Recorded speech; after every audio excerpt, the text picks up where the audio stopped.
Hello, hello, my friends. AmyR here with Prairie Paper and Ink. Welcome back to my face and my card making space and my unboxing and card making with the Simon Says Stamp September 2024 card kit.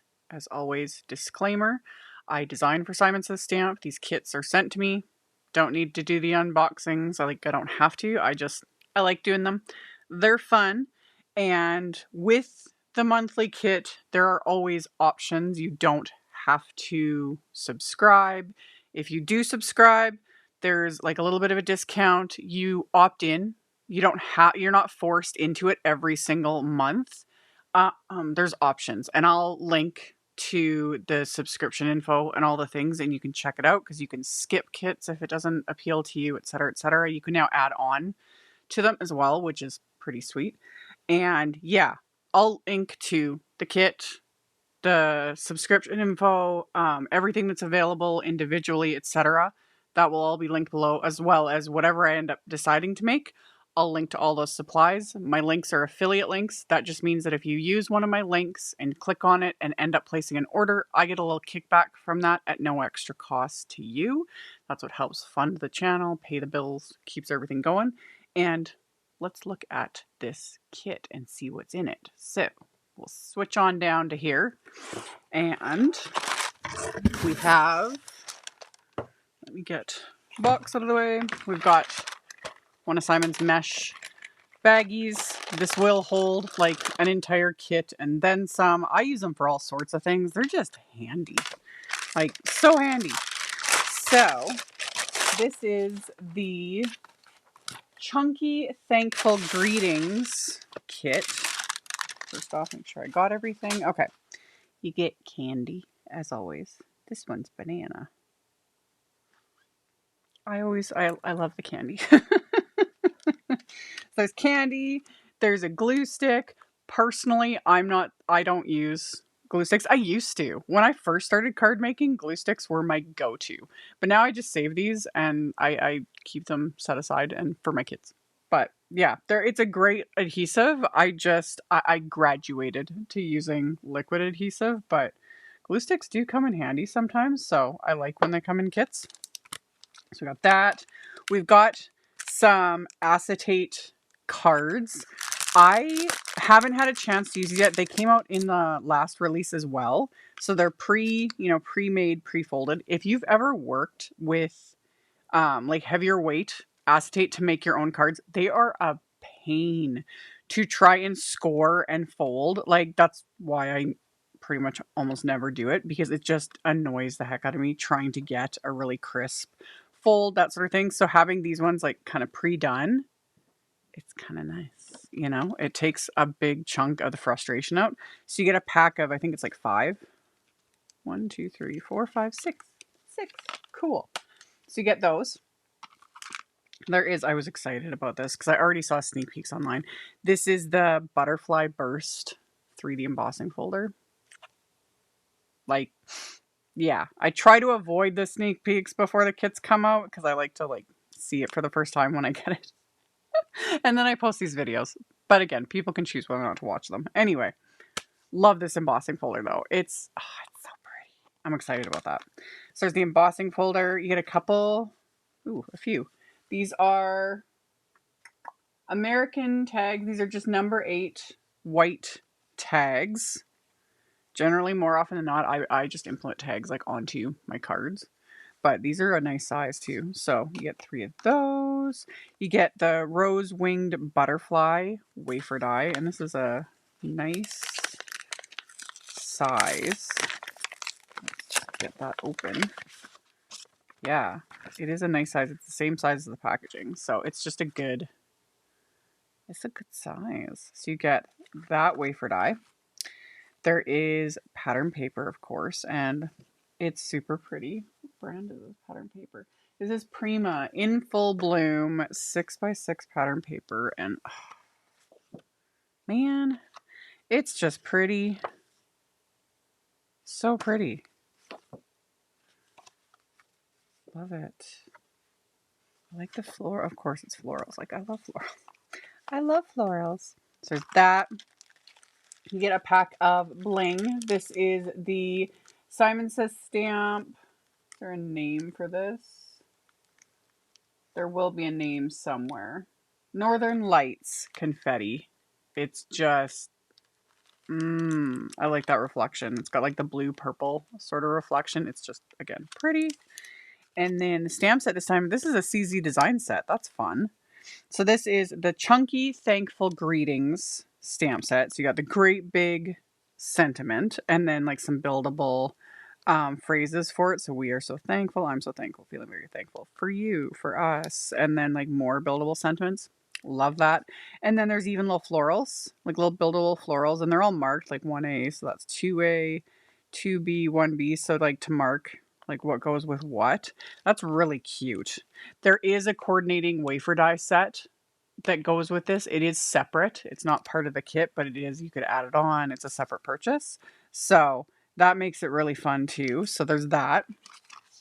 You get some Simon Vellum, like a half sheet of Simon Vellum. This is the vellum that I use all the time. I have backup packs of this stuff, so I like getting it in kits. Anything extra, I'm like, woo. So you get that. A metallic, I'm pretty sure this is Tim Holtz. Yeah, Tim Holtz Idea-ology, metallic Confections, Cardstock, and it will vary depending on the kit because his packs, they come with like in multiple colors. This is really nice to die cut with, and yeah, it does have a Kraft base. So if you ran this through with an embossing folder and then lightly sanded it, it'll expose the Kraft base. So that's kind of fun. And then there is cardstock. So you get lemon chiffon, cotton candy, and this is Nina Solar White cardstock. So good for card bases, stamping and coloring, etc. This is a fun kit. I have no idea. No idea what I'm gonna make yet. I like this big thankful. I think like heat embossing this, and then like we could do some really simple watercolor. That might be what we need to do. We shall see. We shall see. But of course, thankfully, with the magic of video editing, you guys just need to keep watching because I'm just going to splice it all together and you guys are going to see in a few seconds what I decided to make. Well, the embossing folder won out. I couldn't resist, so I'm going to use it 3 different ways, making 3 cards. And I started with this piece of the Tim Holtz Idea-ology metallic Confections Cardstock, and I trimmed it down, and then I'm going to stick it in the embossing folder. And with the Simon Says Stamp 3D embossing folders and my Anna Griffin Empress machine, the sandwich that works is 1 cutting plate and the folder. That's it. Super simple. And I didn't bother misting this with water. This isn't a super detailed one. Plus I just wasn't worried about any cracking because I'm going to sand this, like I had mentioned when I was unboxing the kit. So I'm just using a little sanding block. I'll have a link to these. A pack of these is going to last a person literally forever. I have had this sanding block, I think, for over a decade now, but I don't do this very often. If you do the techniques like this and, you know, are actually consistently using it, you will eventually use it up, but I do it every once in a while, and yeah, a little sanding block lasts forever. It's also really nice if you have like fuzzies on the sides of your cards. I did a like quick technique video, again, ages ago, over a decade ago. You know, if your cutting blades are dull, things like that, you can use a sanding block to remove those little fuzzy edges, and it just makes everything look a little bit nicer. So anyway, I sanded the cardstock. I didn't go very deep. I just used a light hand. If you go deeper, it will expose like the full like Kraft base. So there's like kind of like a little, really thin white layer in between the metallic and the Kraft base. And that's basically what I exposed. The sanding block will, because this is a metallic cardstock, it will leave little scratches here and there. I'm fine with it. You know, we're going to distress it up a bit. I could have added splatter. I thought about it. I'll add splatter on the next one. But I decided to use my little paper distresser and rough up these edges as well, just to add to it. Because, you know, I sanded it to expose the next layer, so it just makes the butterflies like pop a little bit more. And then roughing up the edges just gives it that texture that I love. So I went around and did that with this cardstock, and then I'm going to do the same thing with some of the cotton candy cardstock that comes in the kit. I'm going to trim it slightly smaller. I ended up trimming this down to roughly like 4 by 5.25. And then after sanding it, I just used a cloth to wipe away because you'll get like little, paper fibers and things like that. So wiped all that away, and then I die cut the butterfly, the rose wing butterfly. I had die cut from some of the pink cardstock as well as some white cardstock. And then trim down a panel to frame the embossed butterflies, and then also roughed up the edges of the pink cardstock just cause. Usually more so because once I get started I can't stop. And then I grabbed some pink and white baker's twine from my stash and wrapped that around the panel. Used my reverse tweezers to hold the knot, made my bow, got everything where I wanted it, trimmed off the excess. And then I'm going to adhere this to the pink cardstock panel just using some Kraft tacky glue. And then after I got this adhered into place, for my sentiment, I'm going to use the stamp set. I really like the Scripty For You sentiment. And I decided to try heat embossing it on this metallic cardstock. I'm not even sure if I've ever done this. I can't remember. It embosses fine. Like, I used my anti-static powder tool. I stamped the sentiment with clear embossing ink, coated it with detail white embossing powder, and melted it. And then I do have the coordinating die set, so that's what I used to die cut this. But if I didn't, I just would have fussy cut it or like trimmed it into like a little banner. But the only thing I would mention, I didn't have a problem, but when you're heat embossing on something like a metallic cardstock, something with a coating like that, I would just be aware of it, because I would assume that it could, if you were like bending the cardstock or, apply pressure, like the heat embossing could potentially flake off. But for this, it's totally fine. Like totally fine. I'm just thinking like more like larger images. I don't know. I'm going to have to play with it. I'm just going to have to play with it down the road because I honestly can't remember. I probably have because I've posted a couple thousand videos at this point. Maybe I have done it in the past and my brain just does not remember, selective memory. Anyway, I had adhered those butterflies and I had just slightly offset them when I adhered them, and I only applied adhesive to the bodies so that the wings are popped up a bit. And I adhered the sentiment with some thin foam squares that I trimmed down. And then my card base is a top folding A2 white note card. And I'm stamping that big thankful sentiment. This is what I mean. It gets big. I love it. So I stamped that on the inside with Simon's bubblegum ink. And then I stamped a little like companion sentiment with orchid ink. And then I'm going to add some of those Northern Lights confetti and adhere those into place with Kraft tacky glue. And that finished off the first card. And then I was like, I need to do another thing with the embossing folder. So I embossed just white cardstock, a white cardstock panel with that embossing folder. And then I flipped it over. So I'm working on like technically the back, like the flatter side of this card panel. And this is similar to like the blackout technique that I've done a couple videos on.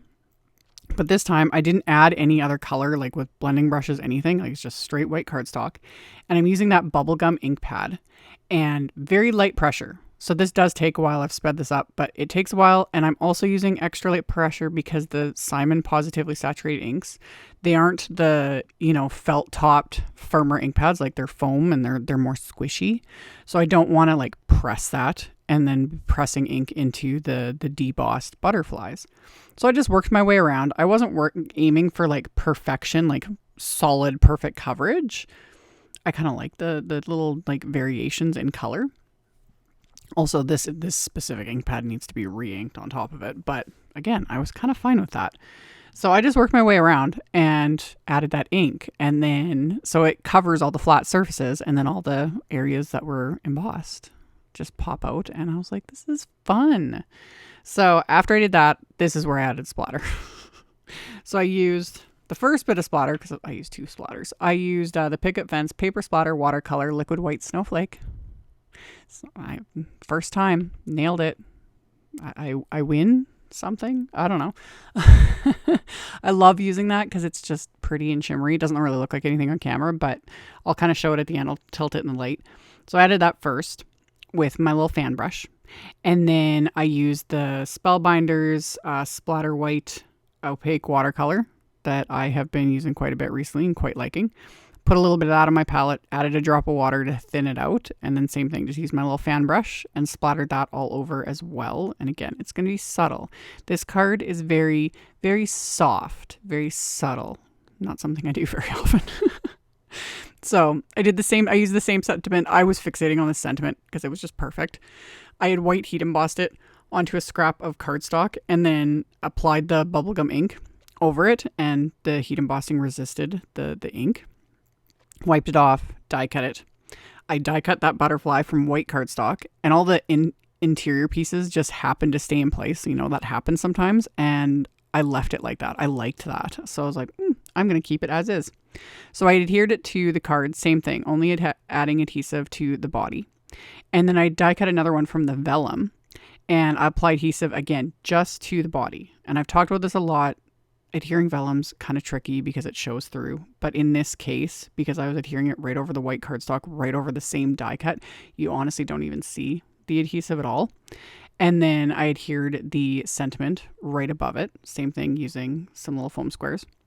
And then I didn't like how the Northern Lights confetti looked on this card. The way they were reflecting, you know, that purple, they were too harsh, in my opinion. So I pulled out my Starshine confetti from Simon. And you can see these ones are just like clear, like very, very basic. I use these a lot because it goes with everything. So it always depends on my mood, what I decide to do. So I added a few of those. And then the inside of that card I'll show at the end of the video. It's, again, I kept everything pretty simple. And I use the same like sentiments and everything. And then for my final card, I used one of the pattern papers, even though the other side of this paper had that big butterfly. And I was like, oh, it's beautiful. But I really liked this yellow. So that's what I used. And I ran that through with the embossing folder, which, again, when you're looking at it straight on camera, it doesn't look like anything. Like, you don't really see the embossing. But I am going to sand this one too. I wasn't going to, but then it kind of won out because I had the sanding block sitting right there and it's kind of fun. So I trimmed this down after I had embossed it. So again, it's like 4 inches by 5¼ roughly. And then I just use my fingernail to rough up these edges. I always say, like, don't use your fingernails. You know, we have tools for all the things. However, pattern paper is pretty thin. It's pretty easy to do that. And I wanted it more subtle. I didn't want like the really roughed up edge like I did on the first card. So that just gave it that little extra something. And then I used the sanding block on this just lightly to expose the white core of the paper. And it just made some of the butterflies, you know, pop a little bit more. And I matted that with pink cardstock as well. And then I pulled out an oldie but goodie favorite. Could not resist. The Simon Says Stamp Flickering Butterflies Wafer Die. This has been out for years. I have used it in so many videos. I have no idea how many times I've used it. It's a lot. And I die cut some pink butterflies and some little lemon chiffon butterflies with that wafer die. And then I sprinkled them kind of throughout the embossed ones on this background. And then I just adhered them into place by just adding a little dab of glue to the little body area of these little butterflies, and so that the wings are, you know, popped up. Again, it creates dimension, but it doesn't create bulk. So I adhered that all the way up, added a few extras just cause I had run this through a couple times with that little wafer die. So I have all these little extra butterflies. And then same sentiment, heat embossed it onto the cotton candy cardstock, die cut it, die cut a second piece with the lemon chiffon and just offset those. So it just gives the sentiment that little extra something. And then pop that into place with little strips of foam adhesive. And then on this one, on the inside of the card, I stamped the big thankful sentiment with lemonade ink, and then stamped the little companion sentiment with bubblegum ink, and then added a few of those little die cut butterflies since I had extras. Dropped one, removed the glue, got it adhered where it needed to go, and then adhered the final ones, and then I'll adhered the card front, and that finished off these cards. So 3 ways to use this embossing folder. Love it. It's just... it's perfect. I love it. And then, yeah, very simple on the insides, just stamping that great big thankful sentiment. So you can see it takes up an entire A2 card front if you're doing it portrait version, or it'll be just a nice like focal point on a landscape card. So on the pink one, that's all I did. I stamped it, and then the little companion sentiment with that bubblegum ink. And then, yeah, it's hard to see on camera, but that little vellum layer to that butterfly. Just gives it that little extra something. And then on the final card, I've got the pattern paper and the embossing and a little bit of sanding and then those little flickering butterflies that I, brought into the inside of the card as well. And that finished it off. So, like I mentioned in the intro during the unboxings, I'll have links to all the things in the description box below the video. So if you just expand the description box, everything will be there along with a link to my blog post, my social medias, etc. So you can just check it out below if you are interested.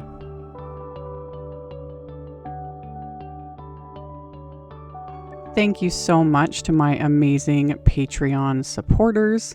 For anyone that might be interested in supporting me over on Patreon, the link to that is in the description box below the video. For everyone else, as always, thank you all so much for taking the time to watch my videos, for thumbs upping, commenting, subscribe if you haven't, I'd love to have you. And here's a couple other videos for you to check out in case you missed them. Bye!